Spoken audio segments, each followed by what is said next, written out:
Okay, third example देखिए। Third example में आपको ट्रायंगल ए सी बी दिया है और राइट एंगल एट सी है। यहाँ पर फिगर भी दिया हुआ है, ठीक है। आपको ए बी दिया हुआ है 29 और बी सी दिया हुआ है 21। यहाँ पर सेंटीमीटर मीटर्स दिया नहीं है, इसलिए वहाँ पर गिवन रहेगा कि ये यूनिट्स है। यूनिट्स अगर यहाँ सेंटीमीटर मीटर भी हो सकता है, वहाँ पर कोई दिक्कत नहीं है, कुछ भी हो सकता है। मीटर सेंटीमीटर किलोमीटर कैसा भी, ये सब ना दिया है तो यूनिट वहाँ पर दे दिया है, कितने यूनिट्स होंगे। अब आप देखिए, अब आपको साइन निकालना है तो साइन में जैसे चाहिए आपको परपेंडिकुलर, ठीक है। कॉस के लिए तो ये बेस दिया हुआ है। अब अपने कैसे पता चला कि बेस है क्या है, तो आप देखेंगे यहाँ पर 90 है। 90 के सामने होता है हाइपोटेनस, 90 के सामने हाइपोटेनस और एंगल के सामने होता है परपेंडिकुलर। बचा ये बेस, तो यहाँ पर बेस दिया हुआ है, ये बेस और हाइपोटेनस है लेकिन परपेंडिकुलर नहीं है, साइन नहीं निकल पाएगा। तो हम लोग परपेंडिकुलर निकालेंगे तो बाई पी जी टी हम लोग क्या लिखेंगे बताइए। बाई पी जी टी लिखेंगे H square equal to P square plus B square. H कितना है अपने पास 29 का स्क्वायर, पी कितना है, पी अपने को पता नहीं है, बी कितना है अपने पास, तो बी है 21 का स्क्वायर। आप इसको इधर कर दीजिए तो मतलब पी स्क्वायर इक्वल टू 29 का स्क्वायर माइनस 21 का स्क्वायर। इसका स्क्वायर होता है 841 आप ऐसे कर लेंगे। 29 इंटू 29 आप करेंगे तो 841 आएगा माइनस, और यहाँ पर आपका हो जाएगा 441। इन दोनों को आप माइनस करेंगे तो आएगा 400। तो 400 होता है 20 का स्क्वायर, ठीक है। 20 का स्क्वायर तो ये पी स्क्वायर, तो पी स्क्वायर इक्वल टू 20 का स्क्वायर, तो स्क्वायर स्क्वायर हो गया कैंसिल, तो पी इक्वल टू आ गया कितना अपने पास 20, ठीक है। पी इक्वल टू 20 यूनिट्स आ गया। देख लो पी की वैल्यू बहुत बार ऐसे निकलेगी, तो पी स्क्वायर इक्वल टू जैसे आ जाता अपने पास क्या 15 आ जाता, तब स्क्वायर रूट से बाहर नहीं आएगा। मतलब कहने का ये है कि यहाँ पर स्क्वायर हमने इसलिए लिख दिया क्योंकि 420 का स्क्वायर था। अब 15 किसी का स्क्वायर नहीं है तो स्क्वायर उस साइड जाएगा, तो आपको इसे रूट लगा देना है, बस लगा के छोड़ देना है। जो बाहर आए रूट से बाहर कर देना है, नहीं बाकी रूट में लिख देना है, ठीक है। तो ऐसा भी आ सकता है। अब आप देखिए ये पी यूनिट्स आ गया। आप चाहते हैं तो यहाँ से एक दूसरा मेथड भी लगा सकते थे।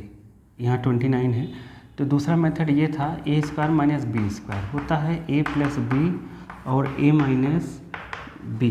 तो आप इसको 29 को ए मानते और 21 को बी मानते, तो ए प्लस बी जब करते तो 29 प्लस 21, ठीक है। और यहाँ पर 29 माइनस 21, आप इन दोनों को सम करते तो आ जाता 50, और यहाँ पे करते 8 और 50 हो जाता 400। फिर से इसको लिख देते 20 का स्क्वायर से पी का स्क्वायर कट जाता तो पी की वैल्यू आ जाती। आप ऐसे भी कर सकते हैं, चाहे ऐसे करिए चाहे ऐसे, आंसर सेम आएगा।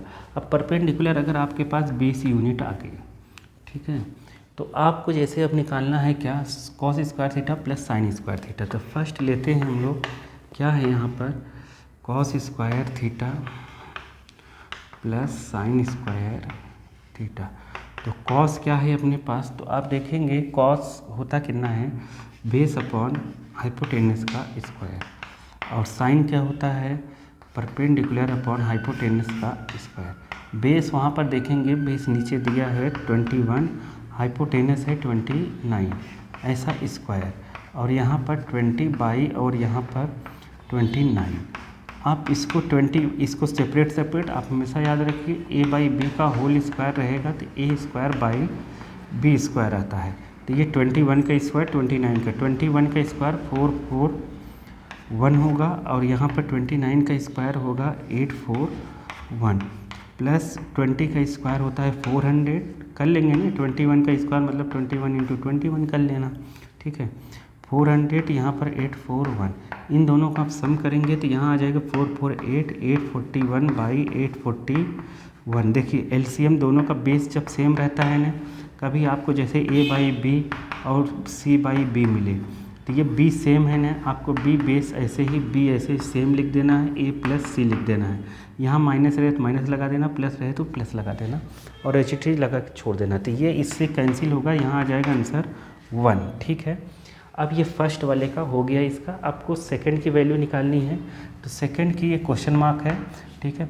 आप इसकी वैल्यू निकालना चाहते हैं तो यहाँ सेकंड लिख दीजिए और यहाँ पर माइनस है, माइनस कर दीजिए, तो मतलब यहाँ पर माइनस है, ओके। तो यहाँ पर माइनस है, तो आप 21 का स्क्वायर अभी कर ही लिए थे। 21 का स्क्वायर कितना होगा 441/841 माइनस 20 का स्क्वायर कितना होगा 400/841।